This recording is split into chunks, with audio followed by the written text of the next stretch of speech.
Oh, there we go. Let's see. Yes, okay, so we have recording now.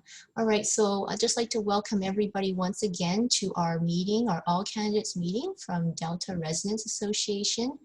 Our group has been in operation for about at least, I guess, 8 years now, and we've always hosted a all candidates meeting for every election.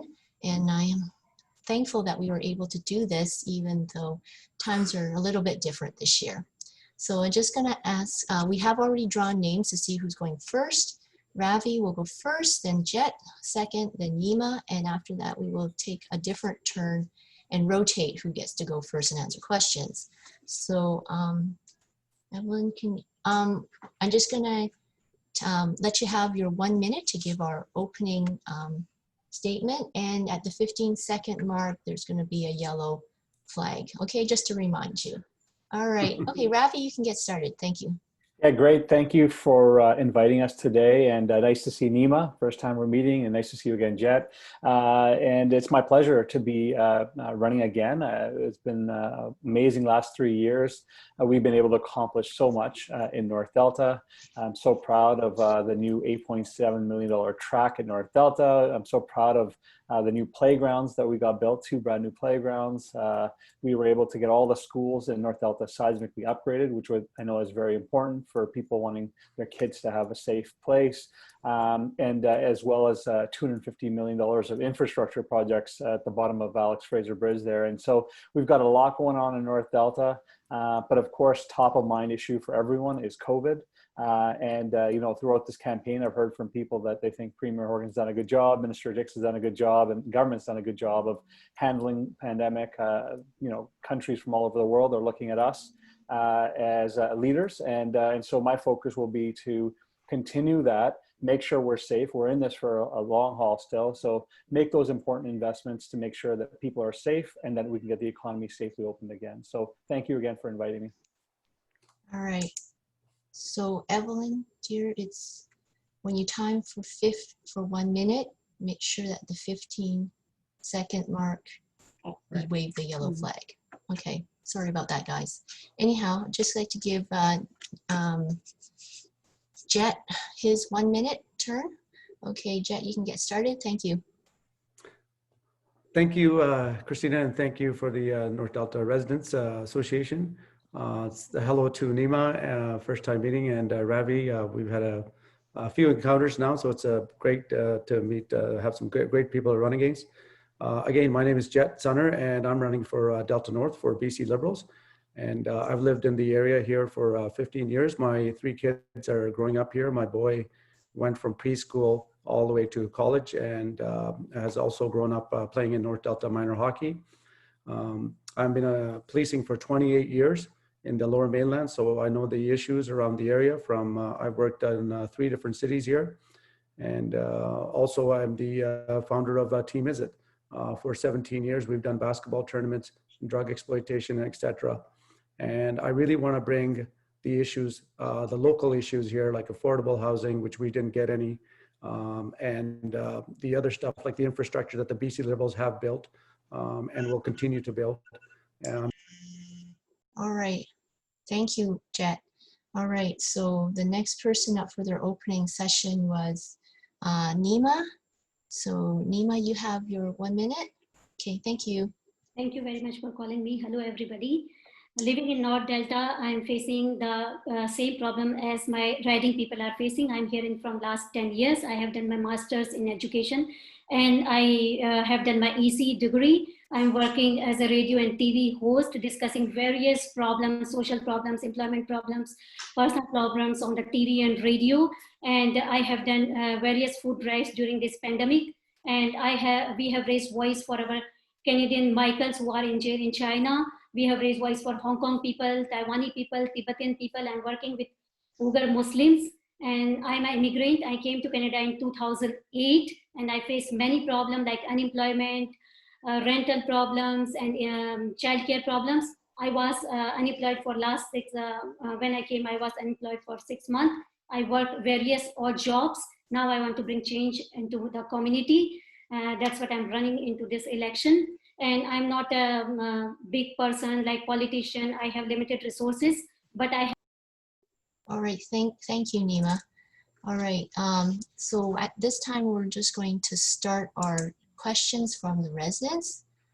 These ones was posed by our community, and just having some problems unmuting people here. Yeah, we're just gonna, after I mute them, I have to unmute them. Okay, you have to unmute her. Oh, all the wonders of technology. I do have to leave by 1:40. Yes, I know. I'm very Thank you. sorry. We're trying No, to that's fine. speed it up here. And it worked. We did practice this morning, and everything worked just fine then. Okay. Anyhow, the next person up should be Jet. Should be his turn to speak. And his mic is open, so let's just get him to speak, and I'll just try to fix Nima in a minute. Or Nima, are you able to unmute your mic? Try that. Yeah. Okay, so maybe that's it. The person, after I mute them, the person has to unmute themselves. Yes. Okay, all right. Okay, so it is now Jet's turn, and you're gonna have 2 minutes. So could you set the timer for 2 minutes, honey? And the very first question is, what immediate solutions do you have for thousands of BC residents living without a family doctor, some without a GP for years? Okay, Jet, can you go ahead? Well, thank you. Thank you for the question.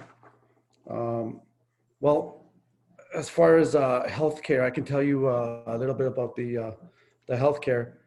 We want to be able to train the health workforce of the future, including family doctors, nurses, and other healthcare workers. This is something that's part of our platform and something we really believe in. We're also looking at expanding opportunities for international graduates in the healthcare professional to work in BC. So if we can also try to attract them to work in underserviced areas like some of the smaller towns, this is something that we are looking at in the platform. Also for BC Ambulance, we are looking at faster response times to try to work with them. But as far as the rest of it, we're going to continue working with the provincial officer, Dr. Henry, and making sure that we put your interests first. All right, thank you very much, Jet. The next person is Nima for speaking, and your mic is already open. So I'm just going to repeat the question one more time, which was, what immediate solutions do you have for the thousands of BC residents living without a family doctor, some without a GP for years? Go ahead, Nima.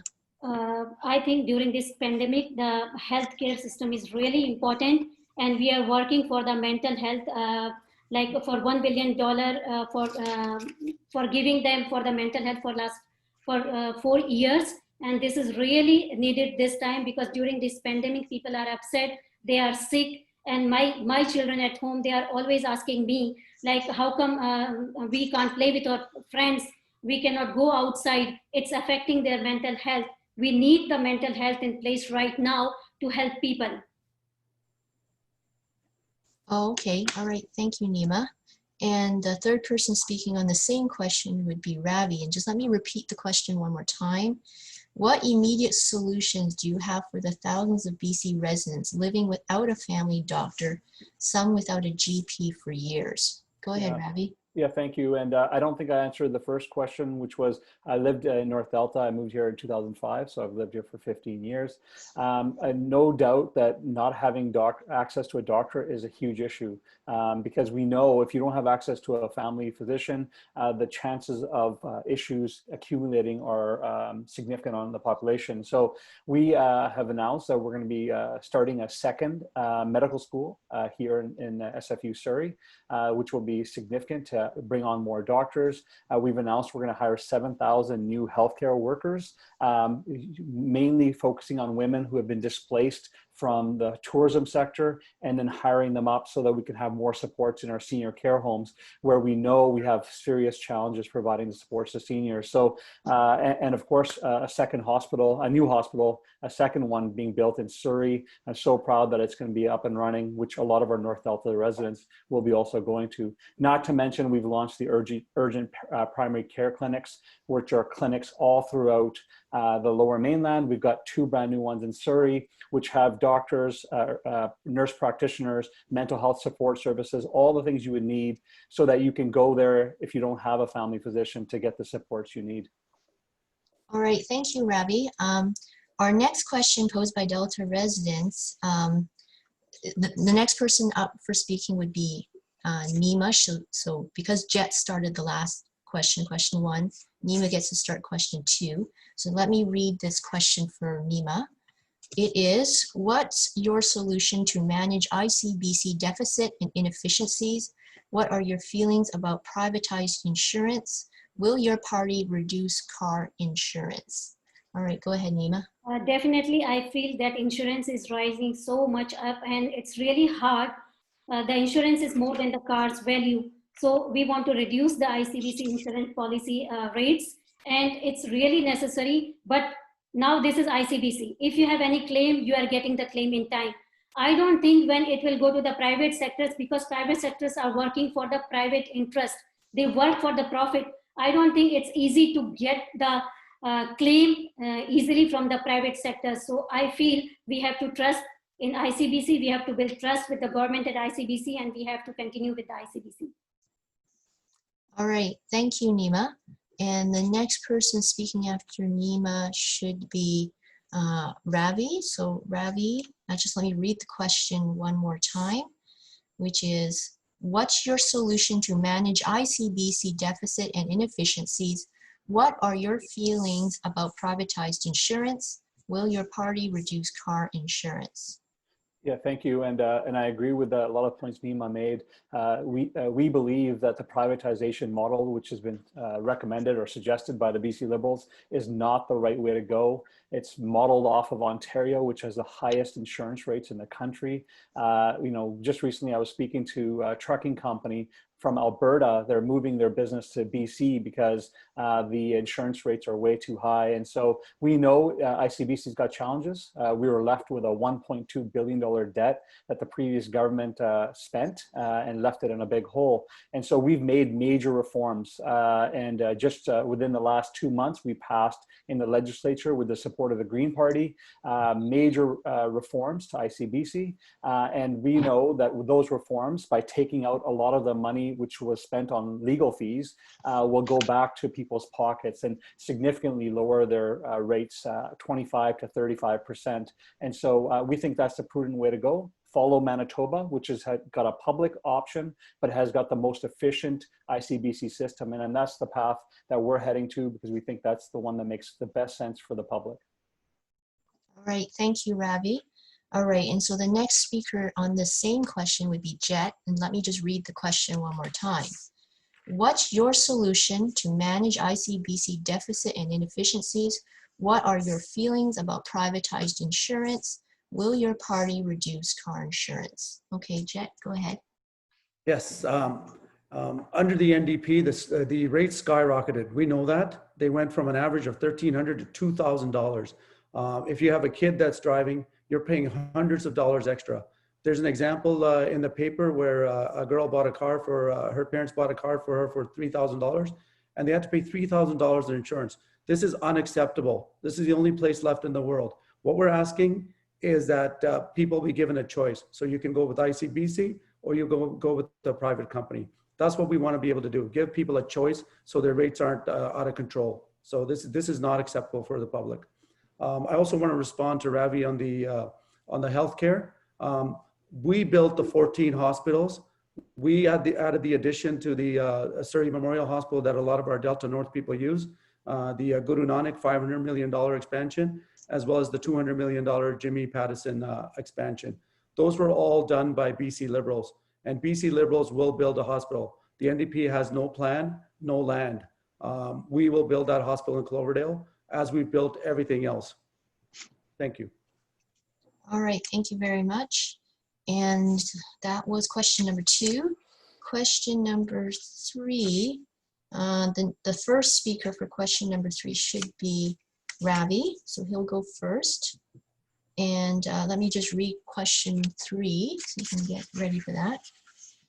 What solutions and opportunities do you propose or support to create towards a more inclusive and diverse community, especially in North Delta?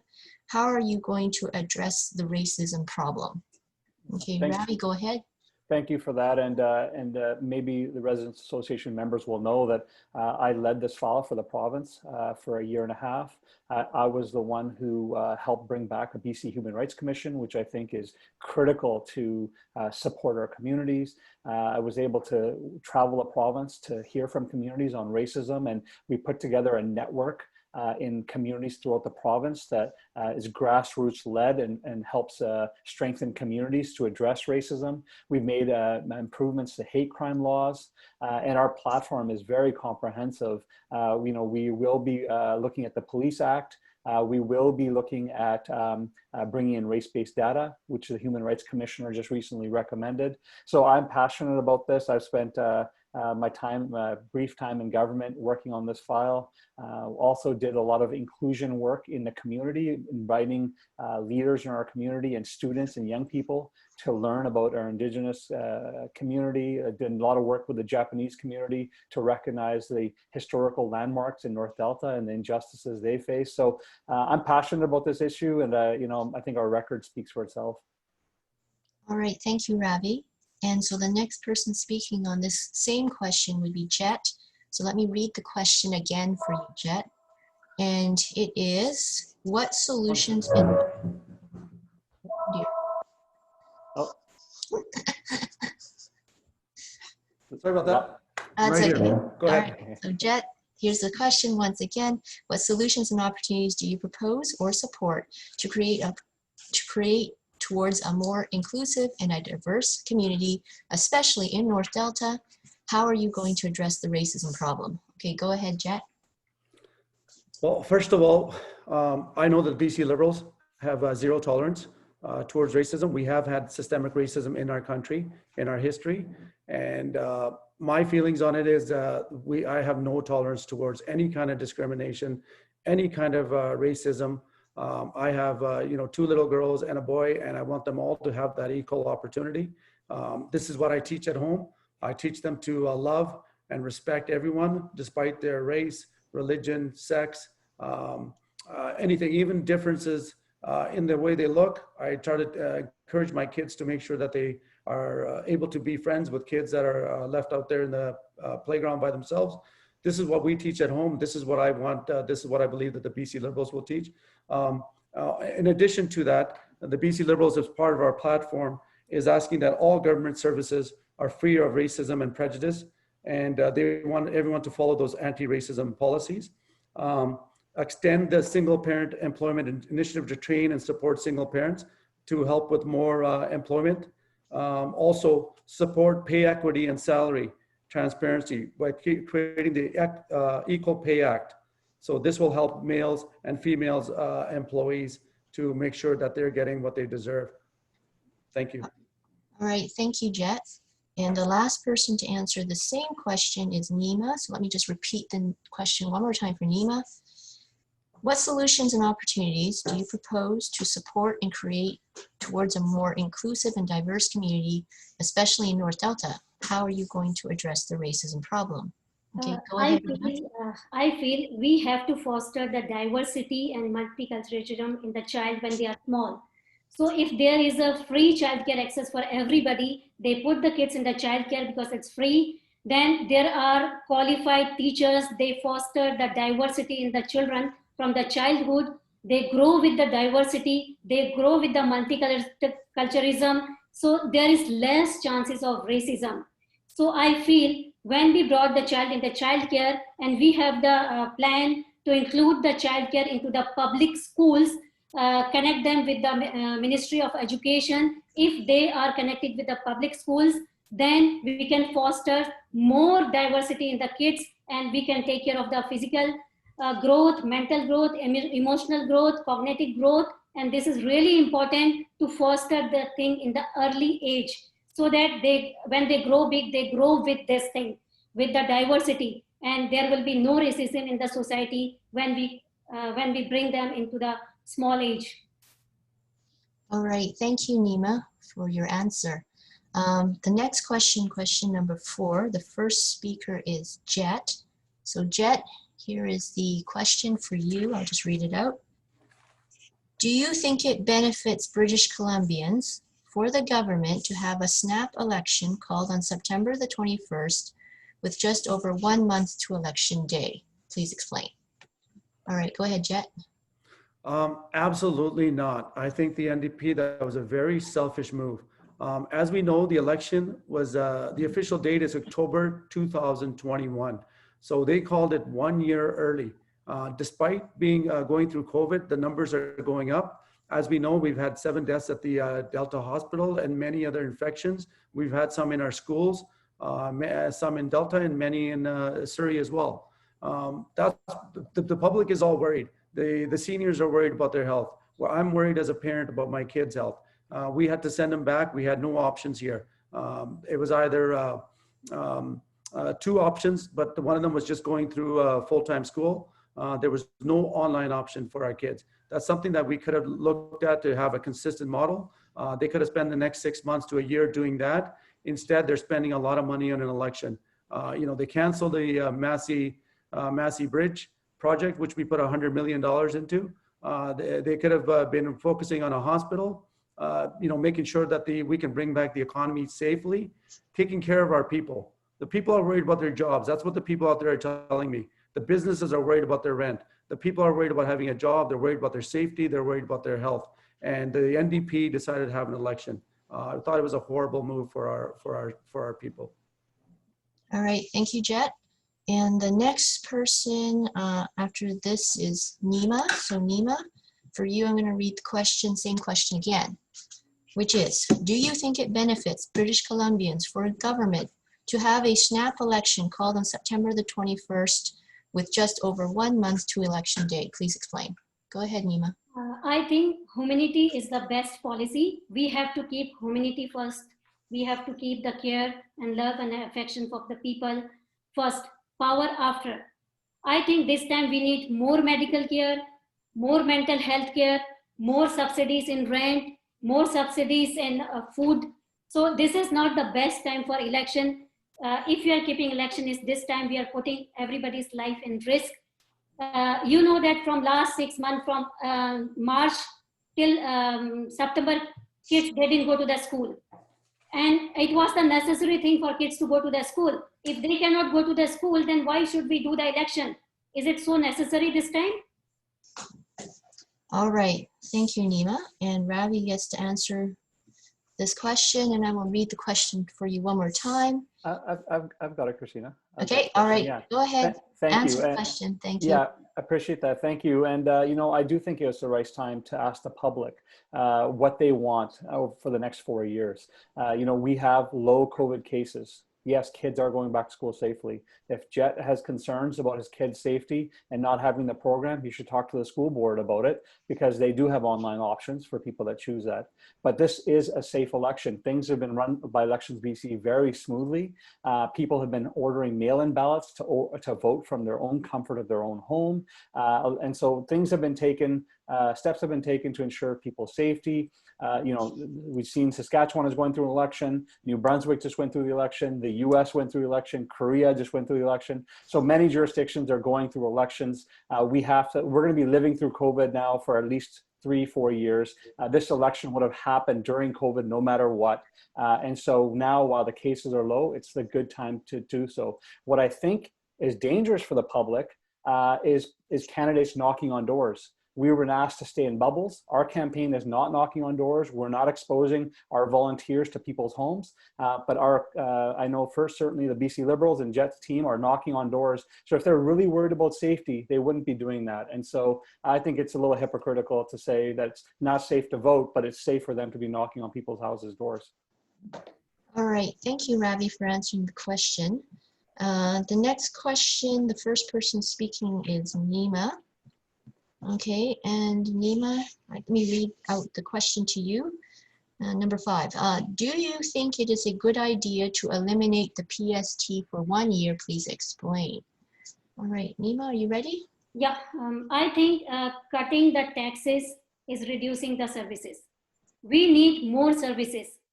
So how can we get the services? And I don't want the government to put everything in deficit, and the coming generation will get nothing in their hand. If there is nothing in the account of the government, what we are going to hand over to our coming generation, it's just giving the deficit to our people.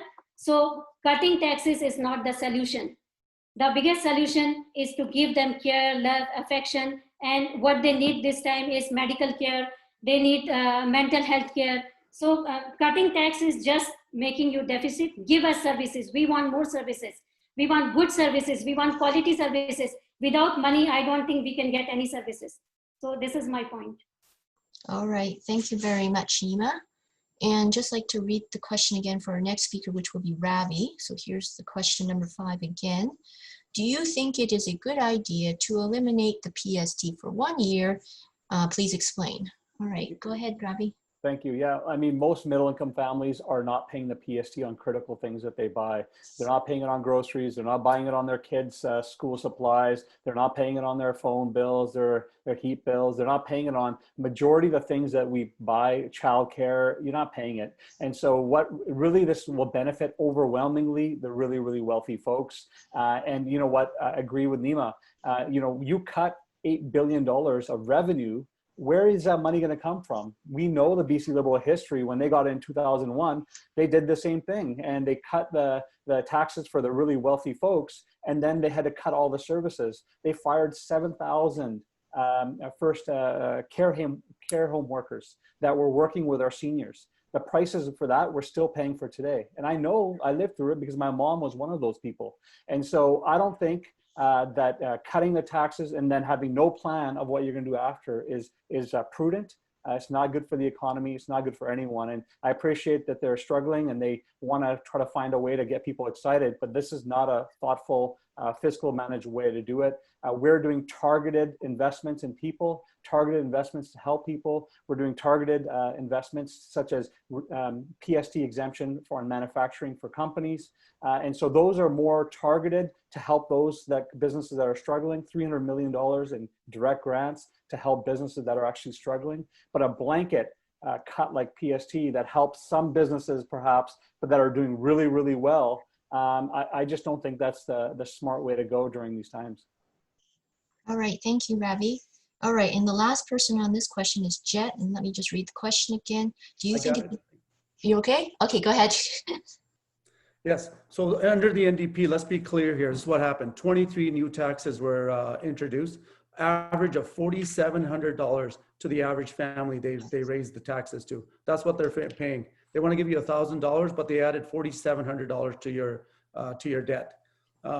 We need to get people back to work. This is a COVID. We know that we need to do something. So the PST will help our businesses, help the workers be able to. We know that $1,700 that you're going to save a year is going to go back into the BC economy.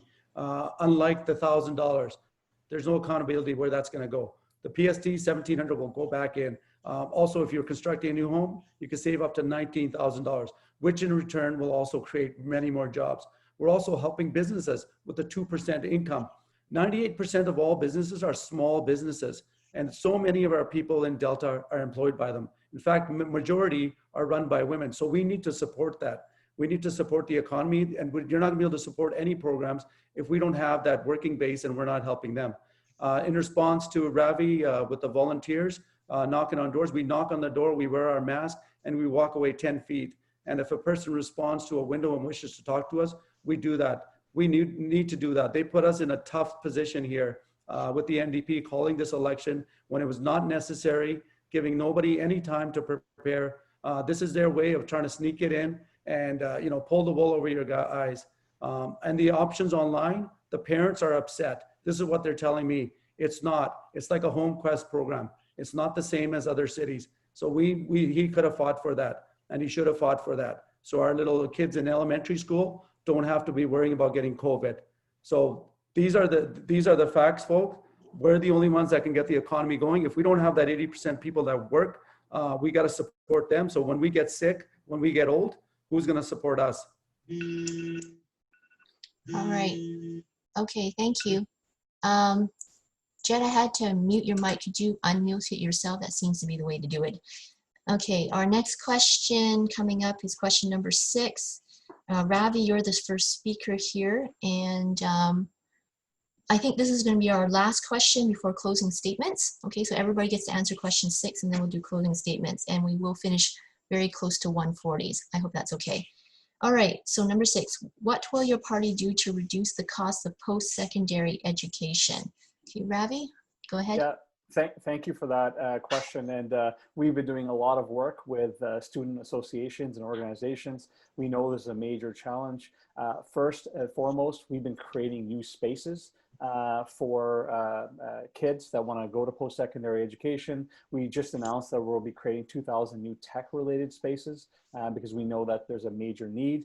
And then also we've targeted our money towards those students that need it most. So as you'll know, under the BC Liberals, the students were paying, the province was collecting more in student interest fees than we were from corporate tax, which is unbelievable to think about. And so what we did was we reduced all the interest rates to the government rate so that the students save that money right off the top. And now also what was something that was the students were advocating for was upfront student-based grants. So not student grants that come at the end so that you accumulate that debt and then you have to pay interest on it, but give it to them in the beginning so that if they have a need, they get the money in the beginning as opposed to the end. And so those are the things we've been doing. We've been increasing funding every year for post-secondary education. Really, that is going to be our path to get out of COVID. We need more people trained. The economy is changing, and post-secondary education is critical and something that I'm very proud of that we were able to make significant investments in. Also for housing, for students that are living on campus, we've provided significant dollars for on-campus housing for students. BCIT, 180 brand new beds, UBC, SFU, all of them are getting new beds so that kids can be close to their school, pay a minimum amount of rent so they can afford school along the way. All right, thank you, Ravi. The next person answering question is Jet. So Jet, the question once again is what will your party do to reduce the cost of post-secondary education? Go ahead, Jet. Well, under the NDP, they failed to protect, meet the needs of our students, of our education, which affects obviously the children, families, and the teachers. We will, first of all, as far as high school, we will build new schools throughout the province. We will upgrade our K-12 facilities as well. We're also looking at adult learning, work experience for students. We're calling it the West program, which will include co-op and job creation in times of high unemployment. We're going to bring trades into the school system, expand secondary school trades programs. Also in BC to pursue and complete apprenticeship training throughout the province as well. These are all things that we are looking at because we understand that education is key. Let's be clear, we built the schools and we'll continue to make sure that we meet the needs of all our schools. I've always believed that not just post-secondary, but also even at the elementary level, you have to put the focus at the elementary level for our kids because this is when they're impressionable. If we can get back into not only preparing them for the future, but also for their safety and things like drugs, that type of stuff, we need to bring that education back in, which the NDP has kind of given up on. Okay, thank you, Jet. Nima, you get to answer the question, which is, what will your party do to reduce the cost of post-secondary education? Okay, go ahead, Nima. We have seen that last 16 years, Liberals, they have not done anything for their schools. And even after that, also 3.5 years, there's nothing work done in the schools. We want to increase the school facility. There are liberal time, there was the classes were big and there were less teachers, no equipment. We want more qualified teachers and big schools and equipped school system. We want to change the full school system. And post-secondary schools, the youngster, they are struggling because they cannot pay the school fee. They are working half of the day and studying half of the day. So they are compromising their studies. We want them to study and we want them to include into the mainstream. So Green Party promising doubling the grant and giving the funding for the education, which will give them the better future for studies. All right. Okay, thank you, Nima. We're going to have time for closing statements, so everybody gets 1 minute for closing statement. And the next speaker is, I believe, Jet gets to speak first. Okay, so Jet, you have your 1 minute for closing statements. Okay, go ahead. So I want everybody in Delta North Delta to know that this is the area that we live in. This is the area that my 3 kids are growing up in. My parents live here. We love the area. We want to make it more livable, take care of the environment, take care of your safety, take care of your kids, your education, anything I can do, that all the stuff that goes to Ladner, South Delta, I want to bring it here. Ravi admitted in the paper that he brought 0 affordable housing here. We also did not get the same daycare options that they had in South Delta over here. I'll be the MLA that fights for you, because obviously the BC Liberal in South Delta fought more to be able to get all the resources over there. If you look at it, I want to make sure that we have that same opportunities for our people here. Create more jobs. We left $3 billion on the table, and they put us in a deficit before COVID. That's something people need to understand. So I will take care of this area. I love it here, please. I've built that trust through my time in policing and working with kids. All right, okay, thank you. So the next person to speak for the closing comments is Nima. So Nima, are you ready? You have your 1 minute. Okay, go ahead. Thank you very much for giving me the opportunity. I am a mother, I am a daughter and a small business owner. As a mother, I'm worried about my kids' education. I want to improve the education system. I'm worried about the youth for higher education. We want to double the grant for them for the education. As a daughter, I'm worried about my elderly parents, and I want to work for the long-term care homes, better services, because they work whole life, hard work, and now they deserve better services. And I want to save the environment, because if we don't save the environment, we cannot hand over the beautiful British Columbia to our youngster, to our coming generation. As a small business owner, I want to support the small business owners, because during this pandemic, their business suffers a lot. It is dying. We want to give them extra rent facility so that they can pay their rent and survive. All right, thank you, Nima. And our last person for closing statements will be Ravi. And Ravi, you have 1 minute. Go ahead. Yeah, thank you, Christina, and thank you to the Delta Residents Association for doing this. During COVID, we need a chance to speak to people directly, and thank you for providing that. It's lovely to meet Nima for the first time, and I'm glad we agree on so many things. And of course, nice to see you again, Jet. You know, it's been a pleasure for the last 3.5 years to be the MLA here. We were able to accomplish so much. I don't think we've ever seen this much investment in North Delta from any MLA or government. New track facility, all our schools are seismically upgraded, which is fantastic. New playgrounds were built. We've got infrastructure projects going. We've got new childcare spaces opening up. We got thousands and thousands of dollars going into the pockets of families that are in childcare directly right now. And so the main issue for the public is COVID, and wanting to make sure we're safe for the next couple of years and that we have a safe transition. And that'll be my focus, is making sure we make those investments and keep people safe. So thank you all for having us here today. Okay, all right. So I'd just like to thank everybody for coming and attending this meeting. I'd like to thank all of our volunteers for helping with today's meeting. And I'd like to also thank everyone who submitted questions for our meeting. As usual, we have more questions than we have time to ask in the Zoom meeting. So this, at dinner time today, I'm going to email all 3 of you with the remaining questions. There are about, I would say, 17 questions. So if you can write back a written response, and please get them back to me Monday evening is the absolute deadline, because I will be posting early Tuesday morning, and that's it. Okay, so it's election day next Saturday. You guys all know that. All right, so thank you once again for coming. I appreciate your participation, and thank you everybody for watching Delta Residents Association. Okay, bye for now. Okay, bye everyone. Thank you. Thank you very much.